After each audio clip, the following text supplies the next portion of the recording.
Hey, good morning, everybody. Well, we're working on an interesting project here. You see these condos that are right here behind us? Well, has cedar shake siding, and unfortunately, they get a tremendous amount of bats in them. There's a lot of gaps and such that are all along those. They're not composite, and woodpeckers peck holes in them, but also they become old and brittle, and the bats really enjoy them and have found this incredible, community. And unfortunately, they're destroying the inside, and it stinks. So proactively, we've set up a bat house program. This bat house to the left is about 8 years, maybe 9 years old. It went through Hurricane Irma. Many of the 7 of them got destroyed.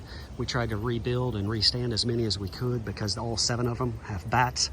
So it was a unique situation working with FWC. But what we did today is we installed new bat houses for refurbishment for them. We are before August 15th. We are not allowed to touch an active bat house at this time. So what we're doing is proactively setting up a new bat house. So that way it is prepared and ready. As they come out in the evening hours, if they're able to identify that they have a new house to use, it's there and ready for them, free rent. Get on it. We want them in the new bat house because these old ones are dilapidated and they are absolutely worn out. You can see some of the sidings on them are broke, and you can't really work on them very easily whenever bats are in there. So during the time of April to August 15th, you're not allowed to work on bat houses or exclude bats because it's maternity season. So that's why we are proactively, before that date, setting up this new bat house system for them, give them a chance to get in there. Then what we will do is hopefully come back in another 10 to 15 days. The bats have found their new home, and we will be able to take down that old structure. If they have not left the old structure, what we will do is keep checking back week after week until they have left it, and we may slowly start lowering it, discouraging them from being in it at a lower height, and they will go to that newer bat house that's much higher. It's a little sequence trick that we've learned working with Florida Bat Association and with FWC Bat Group. So hopefully everything works out well.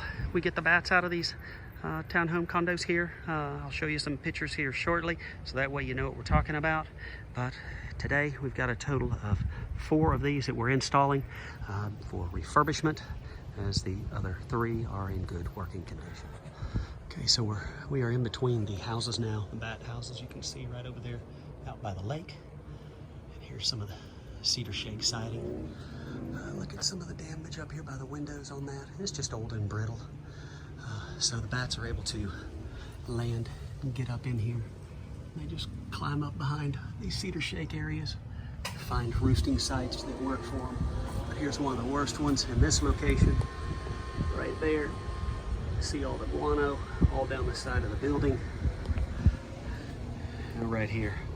It's unfortunate, but the bats have found it, and they've done a lot of remedies working with bat organizations, but our biggest thing is setting establishments for them, and that way we can help them out in the long run.